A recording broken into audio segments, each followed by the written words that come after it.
Hey guys, it's Tyler. This is not the easiest video that I've ever had to make, but I thought it was time for me to let you know really what's going on with my health and where I'm at. So I promise not to cry if you promise not to cry. It's not the greatest news, but there's still hope, okay? So I just want to let everybody know. I'm going to take the story back a couple weeks ago when I woke up in the morning and I felt like I'd been kicked in the stomach with a boot, metal-toed boot. And I went to the toilet and I sat down and I filled the toilet full of blood. I filled it full of blood twice. And they got very scared, the doctors, and they sent me for a colonoscopy. And they found out that my GVHD had progressed from a stage 1 to a stage 2, 3. Now, GVHD is a disease that is attacking my lower intestines. The cilia, they absorb all of the nutrients in the food that I eat. So that's all burnt out right now, and we're trying on a diet of ice chips and water to heal those so that I can finally eat solid foods again, but it's going to be a long process. They gave me some blood transfusions, some platelets, and that was the news.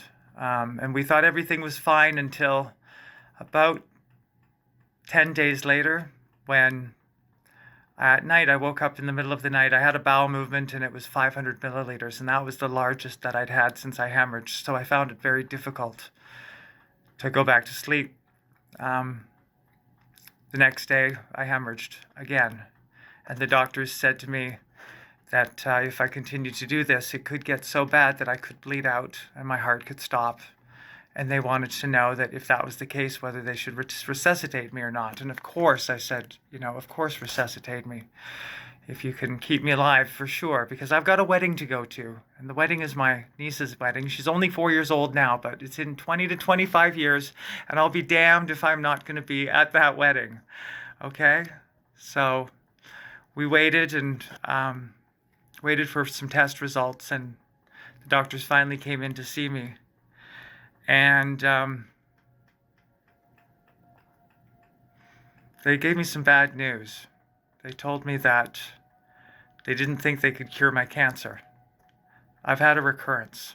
Some of you know, most of you don't, but the cancer's back. The transplant didn't work. And we can't deal with the cancer until we've dealt with the GVHD, because as I'm at a stage 2, 3, if it gets to 4, I basically could shit myself to death. And the GVHD is much more dangerous right now than the cancer is. So we've got to deal with the GVHD before we deal with the cancer.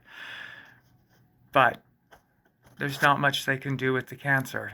So they said to me that because I relapsed less than 6 months before, or less than 6 months after my transplant, that I wouldn't qualify for another transplant because it just wouldn't work, and I'm too sick to do it. It would kill me going through that process again in my state that I am right now. So I can't have another transplant, and that only leaves one other option, and they said to me that it's a palliative option. Now, don't get too scared. It doesn't mean that they're setting me up in a palliative bed right now, but it's a drug called brentuximab vedotin.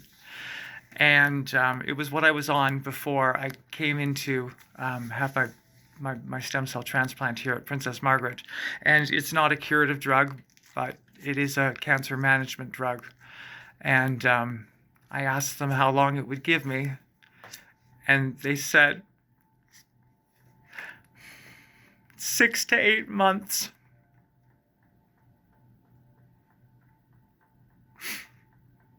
And I said, not 25 years?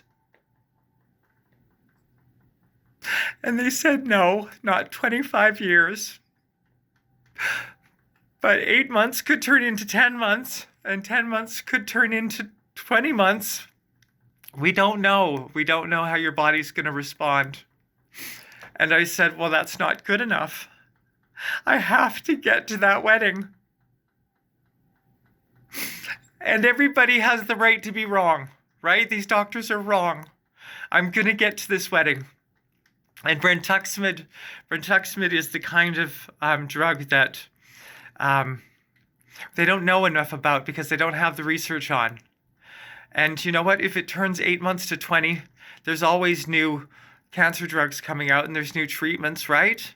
So if there's that door is open. And they said if there was anything like that, that I would be the first person that they would call. So there's still hope. But they're giving me 6 to 8 months right now. And they're wrong. I know they're wrong because I can see myself at that wedding. I know exactly what I'm wearing. I know who I'm sitting next to, and I know as my sister's husband walks my niece down the aisle that I'm going to turn to my sister and I'm going to say to her, "I told you I'd be here."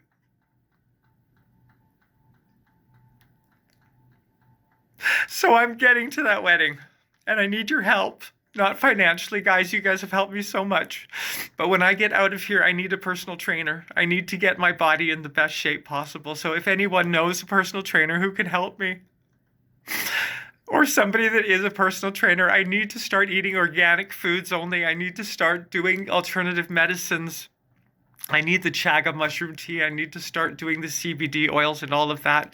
And I'm not looking for unsolicited advice right now, not at this stage, because I'm going to be in the hospital for weeks and weeks and weeks dealing with this GVHD. And if I through the GVHD, then the cancer, that's nothing. Because I'm from Alberta, bitch, right? And I can get through this. If I can grow up in small town Alberta in the 90s with a large personality and independent thought and be as fabulous as I am, then cancer, that's nothing. I got this. I'm going to be at that wedding, right? We're going to be at the wedding. So all I got to do is put my head down, my ass up, and put the blood, sweat, and the tears in so that if one of these opportunities does come through, an experimental treatment or a new medicine or new research or something, that I'm the first person that they call, my body is in the best shape possible that I can go in and I can fight this and I can win this time. Because I'm not done fighting and I'm not going to quit fighting. I'm not throwing the towel in. Don't insult me with an offer that doesn't include getting to that wedding. It's just over there. I can see it. I can see that wedding. So don't insult me with an offer like that. I know that I can do this, guys. So cheer me on and fuck cancer and fuck this whole situation. I can't believe it, right? Like 6 to 8 months, bullshit. I call bullshit on this, all right? So cheer me on, and this is where we're at, guys. I'll see you at the wedding. And thank you so much for all of the cards and letters and everything. I'm going to be doing a bit of a tour in a couple days because I know I got more packages coming of everything that everybody sent me. And I want everybody who has sent me something to please DM me your home address so I can send you a handwritten thank you card, because that's what my mom taught me to do. And it gives me a reason to show off my handwriting, the handwriting that she beat into me as a child. So please just send me your home address so I can send you a thank you card. It would mean a lot to me to be able to do that to you guys. And yeah, I'll see you at the wedding in 20 to 25 years, Abby. No pressure. But I love my niece and I love my nephew just as much and my whole family. So 6 to 8 months, that ain't fucking happening. That's not how I roll. Have a good night, everybody.